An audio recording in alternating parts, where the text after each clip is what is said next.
கிறிஸ்துவுக்குள் மிகவும் பிரியமானவர்களே, கர்த்தராகிய இயேசு கிறிஸ்துவின் ஈடு இணையற்ற நாமத்தினால் எங்களுடைய SJCC ஊழியங்கள் சார்பாக உங்களுக்கு வாழ்த்துதலை கொண்டு வருகிறோம். இந்த நாளிலும் விடியலின் சத்தம் என்ற நிகழ்ச்சி மூலமாக கர்த்தருடைய வார்த்தை கொண்டு வருவதிலே மிகுந்த மகிழ்ச்சி அடைகிறோம். இந்த நாளில் இந்த புதிய ஆண்டுக்குள் கர்த்தருடைய பெரிதான கிருபையினாலே பிரவேசித்திருக்கிற கர்த்தருடைய பிள்ளைகளை ஆகிய உங்களை வாழ்த்துவதிலே பெருமிதம் கொள்கிறோம். உங்கள் யாவருக்கும் புத்தாண்டு வாழ்த்துக்கள். ஆண்டவர் உங்களை இந்த ஆண்டு அளவில்லாமல் ஆசீர்வதிப்பாராக. இந்த நாளிலே, இந்த புதிய ஆண்டிலே நாம் சந்திக்க வேண்டிய பல பிரச்சனைகள் ஒரு பக்கம் இருக்கும். அதன் நடுவிலே கர்த்தர் நமக்கு நல்லவராய் வெளிப்பட்டு ஆச்சரியமான அற்புதங்களை செய்து நம்மை வழி நடத்துவார் என்ற நம்பிக்கை உங்களுக்கு கொடுக்கும்படியான கர்த்தருடைய வார்த்தை கொடுக்க விரும்புகிறேன்.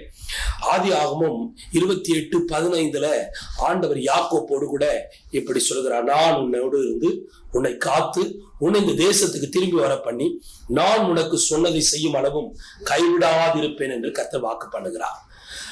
ஆபிரகாமுடைய ஆசீர்வாதம் ஈசாக்கின் மேலும், ஈசாக்கின் ஆசீர்வாதம் யாக்கோப்பின் மேலும் தொடர்கிற ஒரு அற்புதமான உடன்படிக்கை அந்த வசனம். அதை குறித்து நீங்கள் ஆதியாகமம் 28 பார்க்கலாம்.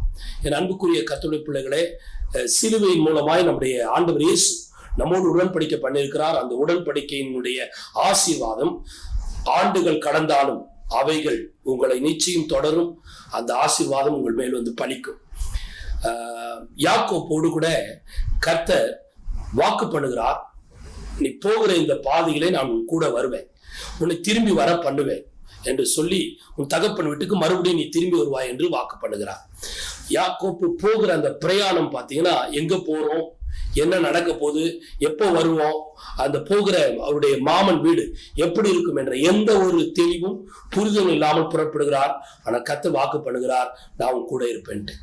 இந்த 2024 எப்படி இருக்கும், என்ன மாதிரி சம்பவங்கள் நாம் சம்பவிக்கும், தேசத்தின் நிலைமை எப்படி இருக்கும், நம்முடைய தனிப்பட்ட பொருளாதாரம் எப்படி இருக்கும், நம்முடைய சபையின் காரியங்கள் எப்படி இருக்கும், நம்முடைய ஊழியம் எப்படி இருக்கும், நம்முடைய வீட்டின் சூழ்நிலைகள் எப்படி இருக்கும்னு பல விஷயத்தை குறித்த ஒரு கேள்விக்குறியோடு இருப்பீங்க.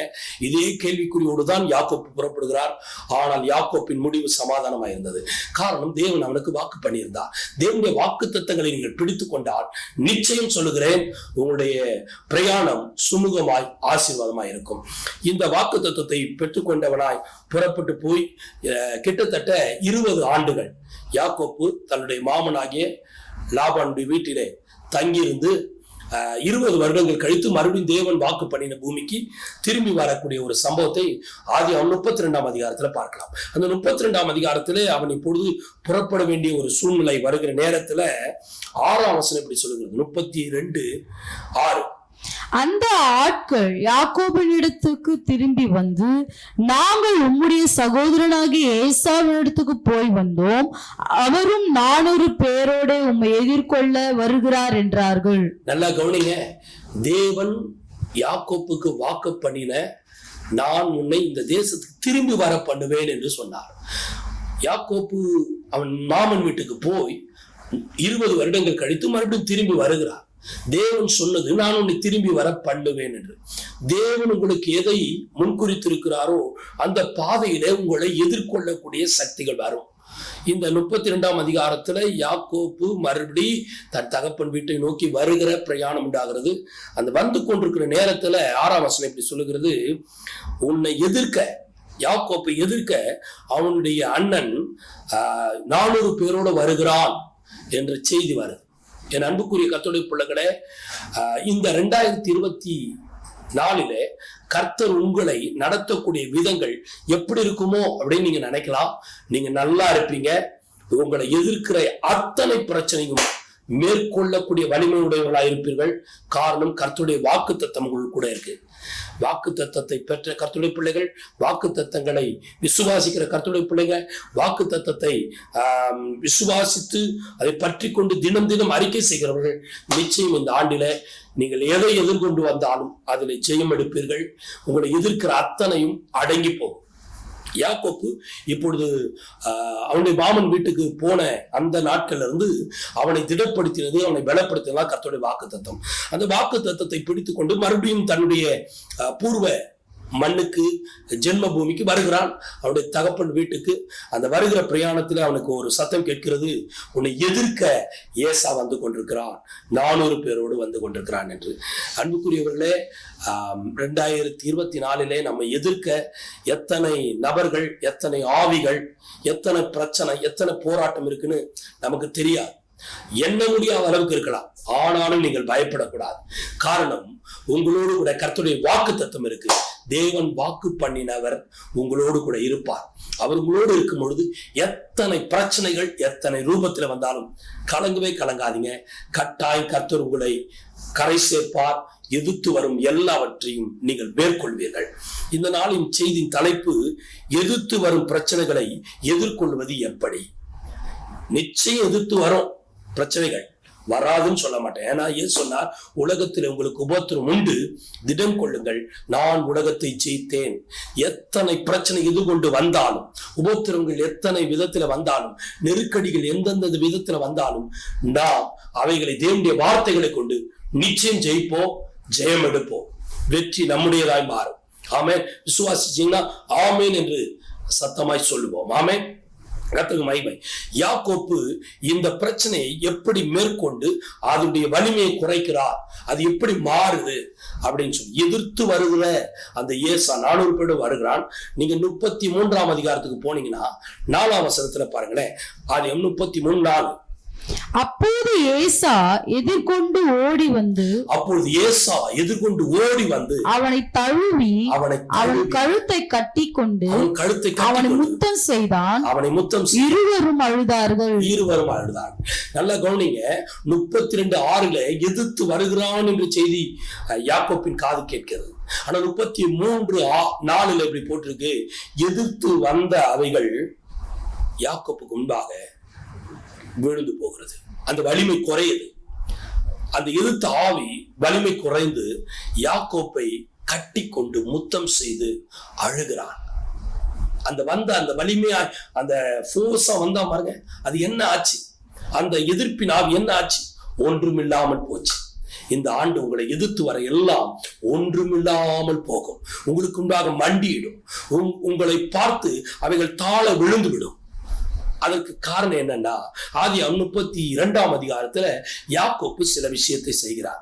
9ஆம் வசனத்தை நாம் வாசித்தோமானால், ஆதியாகமம் 32:9. பின்பு யாக்கோபு தன் தகப்பனாகிய ஆபிரகாமின் தேவனும் என் தகப்பனாகிய ஈசாக்கின் தேவனுமாய் இருக்கிறவரே, உன் தேசத்துக்கும் உன் இனத்தாரிடத்துக்கும் திரும்பி போ, உனக்கு நன்மை செய்வேன் என்று என்னுடனே சொல்லி இருக்கிற கர்த்தாவே. கவனிங்க. பிரச்சனை எதிர்கொள்ள வரும்பொழுது என்ன செய்யறதுன்னு தெரியாம தலையில கையை வச்சுக்கிட்டு யாக்கோப்பு உட்கார்ந்துடல. சிலவங்க பிரச்சனை எதிர்கொள்ள முடியாம என்ன பண்ணுவோம்னா, தலையில கையை வச்சுட்டு உட்காந்துருவோம், செவுத்தை பிடிச்சிட்டு அப்படியே உட்கார்ந்துருவோம். இப்படியெல்லாம் இருந்தோம்னா பிரச்சனை ஜெயிக்க முடியாது. பிரச்சனை நேரத்துல யாக்கோப்பு கர்த்தரை நோக்கி ஜெபிக்கிறவராய் காணப்படுகிறார். யாக்கோப்பு, கர்த்தாவே நீங்க சொன்னீங்களே, இப்ப எதிர்த்து இந்த மாதிரி பிரச்சனை வருதே, நான் என்ன பண்ணட்டும் போதுதான் ஆண்டவருடைய அற்புதங்கள் நடந்து 33 நாள்ல அந்த எதிர்த்து வந்த பிரச்சனை ஒண்ணு இல்லாம போகுது.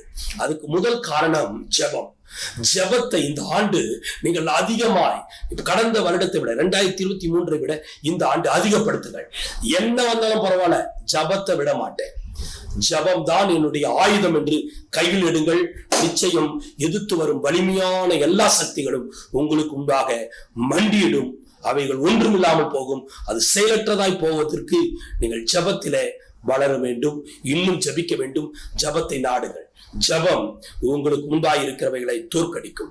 2வது விஷயம் 10ஆம் வசனம் பாருங்க. அடியேனுக்கு தேவரீர் காண்பித்த எல்லா தயவுக்கும் எல்லா சத்தியத்துக்கும் நான் எவ்வளவேனும் பாத்திரன் அல்ல. நான் கோலும் கையுமாய் இந்த யோர்தானை கடந்து போனேன். இப்பொழுது 2 பரிவாரங்களையும் உடையவனானேன். நம்பர் 2, அவன் கர்த்தர் தனக்கு ஏற்கனவே செய்த நன்மைகளை நினைத்து துதிக்கிறான். எதிர்த்து வர இந்த பிரச்சனை என்ன பண்ணிடும்? ஏன்னா கடந்த நாட்கள் கர்த்தர் எனக்கு இதெல்லாம் நன்மை செய்தாரே, நான் கோலும் கையுமா தாண்டி வந்தபோது இத்தனை ஆண்டுகள் என்னை நடத்தினாரே, இந்த நன்மைகளை நினைக்கிறான், எதிர்த்து வரும் காரியங்களை ஜெயிக்கிறான். என் அன்பு கர்த்தருடைய பிள்ளைகளே, கடந்த நாட்களில் கர்த்தர் உங்களுக்கு செய்த நன்மையெல்லாம் நினைத்து பாருங்கள். எதிர்த்து வரும் எல்லாவற்றையும் நீங்கள் தோற்கடிக்க முடியும். நம்பர் 1, ஜபத்திலே அதிகமாய் உறுதியாய் நில்லுங்கள். நம்பர் 2, கர்த்தர் செய்த நன்மைகள் எல்லாம் நினைத்து எதிர்த்து வரும் எல்லாவற்றையும் ஜெயிக்க முயற்சிடுங்கள். கடந்த நாட்களில் செய்த நன்மைக்காக கர்த்தரை துதிங்க. எதிர்த்து வரும் எல்லாம் தோல்வியாய் மாறும். எதிர்த்து வரும் பிரச்சனைகள் தோல்வியாய் மாறும். நம்பர் 3, 11ஆம் வசனத்தை பாருங்களேன். என் சகோதரனாகிய ஏசாவின் கைக்கு என்னை தப்புவியும், அவன் வந்து என்னையும் பிள்ளைகளையும் தாய்மார்களையும் முறியடிப்பான் என்று அவனுக்கு நான் பயந்திருக்கிறேன். கவனிங்க, ஆண்டவரிடத்துல அவன் தன்னுடைய உண்மை நிஜத்தை, தனக்குள் நடக்கிற ஒரு விஷயத்தை, நான் எனக்கு பயமா இருக்கு, எதிர்த்து வர பிரச்சனை பயமா இருக்குன்னு சொல்லி அவனுடைய தோல்வியை, அவனுக்குள்ள இருக்கிற வேதனை, பயத்தை கர்த்தருக்கு தெரியப்படுத்துகிறான். இப்படி சொல்லுகிற 3வது காரியம், அவன் உள்ளதை உள்ளபடியே கர்த்தருக்கு தெரியப்படுத்துகிறான். இந்த 2024 உண்மையாய் உங்கள் வாழ்க்கையில எது நடந்தாலும் ஆண்டவருக்கு அதை தெரியப்படுத்துங்கள். உண்மையாய் இருக்கும் பொழுது கர்த்தர் உங்கள் பட்சத்திலே நிற்பார். உண்மை உள்ளவனுக்கு ஆண்டவர் துணையா இருப்பார். எதிர்த்து வர எல்லா பிரச்சனையும் மாற்றி போடுவார். ஆகவே நான் மற்றவங்களிடத்துல பரவாயில்ல, நல்லா இருக்கிறேன், எனக்கு ஒன்றும் பிரச்சனை இல்லை அப்படின்னா ஒரு ஆக்ட் பண்ணுவோம் பாருங்க, அந்த மாதிரி கர்த்தரிடத்துல பண்ணாதீங்க. உண்மையா இருங்க. உள்ளதை உள்ளபடி ஆண்டுக்கு தெரியப்படுத்துங்க. இருக்குதா இருக்குதுன்னுங்க, இல்லையா இல்லைன்னுங்க. எது நடக்கணுமோ அதை தெளிவா பேசுங்க. கட்டாயம் உண்மை உள்ள மனுஷன் பரிபூர்ண ஆசீர்வாதத்தை பெறுவான் போட்டிருக்கு. உங்க பயத்தை, உங்கள் எதிர் வேதனைகளை, உங்களுடைய வியாகுலங்களை கர்த்தருக்கு தெரியப்படுத்துங்க. நிச்சயம் உங்களுக்காக துணை நின்று பெரிய காரியங்களை அவர் செய்வார். நம்பர் 4, 12ஆம் வசனத்துல பாத்தீங்கன்னா, தேவரீரோ நான் உனக்கு மெய்யாகவே நன்மை செய்து உன் சந்ததியை எண்ணி முடியாத கடற்கரை மணலை போல மிகவும் பெருக பண்ணுவேன் என்று சொன்னீரே என்றான். கவனிங்க, 4வது காரியம், வாக்கு தத்தத்தை பிடித்து கொண்டு போராடுகிறான். வாக்கு தத்தத்தை பிடித்து கொண்டு முன்னேறி செல்கிறான். அப்படி போனதுனால எதிர்த்து வந்தவைகள் செயலற்று போனது. வாக்கு தத்தத்தை பிடிச்சிங்க, விடாதீங்க. அந்த வாக்கு தத்தத்தை தினம் அறிக்கை செய்யுங்க. அந்த வாக்கு தத்தத்தை பிடிக்க நீங்கள் முன்னேறுவதற்கு வேண்டிய பலன் உங்களுக்கு கிடைக்கும். எதிருடைய வலிமை குறைந்து போகும். நம்பர் 4. நம்பர் 5, 26ஆம் வசனத்தை படிச்சீங்கன்னா, அதற்கு அவர் நான் போகட்டும், பொழுது விடுகிறது என்றார். அதற்கு அவன், நீர் என்னை ஆசீர்வதித்தால் ஒழிய உம்மை போக விடேன் என்றான். கவனிங்க, இதுல இன்னும் நிறைய விஷயம் இருக்கு. நான் உங்களுக்கு ஷார்ட்டா ஒரு 5 விஷயம் சொல்றேன். அந்த வாக்குத்தத்தத்தை பிடித்துக் கொண்டு தேவனுடைய சமூகத்தில் அமர்ந்து அவன் போராடி விசுவாசத்தோடு நின்றபடினால் அவனை எதிர்த்தவைகளை அவன் மடங்கடித்தான். என் அன்புக்குரியவர்களே, விசுவாசத்தை, 5வது காரியம் விசுவாசம். முதல் காரியம் உங்களுக்கு சொன்ன ஜெபம். 2வது காரியம் நன்மைகளை நினைத்துக் கொள்ளுங்க. 3வது காரியம் உண்மையாய் உள்ளதுல என்ன இருக்கோ அதை தெரியப்படுத்துங்க. நம்பர் 4, வாக்கு தத்தத்தை உறுதியாய் பிடித்துக் கொண்டு முன்னேறி செல்லுங்கள். நம்பர் 5, விசுவாசத்துல டெவலப் ஆகுங்க. எதிர்த்து வர எல்லாவற்றையும் நீங்கள் மேற்கொள்வீர்கள். கர்த்தர் உங்களுக்கு ஜெயம் கொடுப்பார். 29ஆம் வசனம் இப்படி போட்டிருக்கு, அங்கே தானே அவனை ஆசீர்வதித்தார். அங்கே அவனை ஆசீர்வதித்தார் முடியும். 29ஆம் வசனத்துல 32, 29 கடைசி, அங்கே அவனை ஆசீர்வதித்தார். ஆகவே என் அன்புக்குரியவர்களே, இங்கே நான் உங்களுக்கு செய்தியை முடிக்கிறேன். காரணம், இந்த இடத்துல அவனை ஆசீர்வதித்தவர் உங்களையும் இந்த ஆண்டு ஆசீர்வதித்து எதிர்த்து வருகிறவைகள் எல்லாம் நீங்கள் ஜெயிப்பதற்கு உங்க மேல ஒரு ஆசீர்வாதம் வந்து தங்கணும். அந்த ஆசீர்வாதத்துக்காக நான் ஜெபிக்க போறேன். நிச்சயம் உங்களை எதிர்க்கிற எல்லா பிரச்சனை, எண்ணற்ற பிரச்சனை இந்த ஆண்டு உங்களுக்கு வண்டியிடும். நீங்கள் ஜெயிப்பீர்கள். ஜெபம் பண்ணிட்டுங்களா? பரிசுத்தமுள்ள நல்ல பிதாவே, இந்த நல்ல வேலைக்காக உம்மை ஸ்தோத்திரிக்கிறேன். எதிர்த்து வருகிற எண்ணற்ற பிரச்சனைகளை இந்த 2024 உங்களுடைய பிள்ளைகள் சமாளித்து ஜெயம் எடுக்க நல்ல வார்த்தைகளை உங்களுடைய பிள்ளைகளுக்கு கொடுத்தபடியாக ஸ்தோத்திரம். இந்த வார்த்தைகளை விசுவாசிக்கிற அத்தனை பேரையும் உங்களுடைய ஊழியக்காரனாய் பிதா, குமாரன், பரிசுத்தாவின் நாமத்தில் ஆசீர்வதிக்கிறேன்.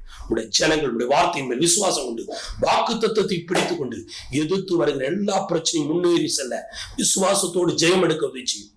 வெற்றியின் மேல் வெற்றியை தாரும், ஜெயத்தின் மேல் ஜெயம் தாரும். மிகப்பெரிய ஆச்சரியம் உடைய பிள்ளைகளுக்கு நடக்கட்டும். அற்புதங்களை இவருடைய கண்கள் பார்க்கட்டும். அதிசயங்களை கண்கள் பார்க்கட்டும் என்று ஜெபித்து ஆசீர்வதிக்கிறேன். இயேசுவின் நாமத்தில் ஜெபம் கேளும் ஜீவனுள்ள நல்ல பிதாவே, ஆமென். அன்புக்குரியவர்களே, தொடர்ந்து இந்த செய்தி உங்களுக்கு ஆசீர்வாதமா இருந்தால் ஸ்கிரீன்ல தெரிகிற நம்பருக்கு தொடர்பு கொள்ளுங்கள். கர்த்தர் உங்களை ஆசீர்வதிப்பாராக. God bless you.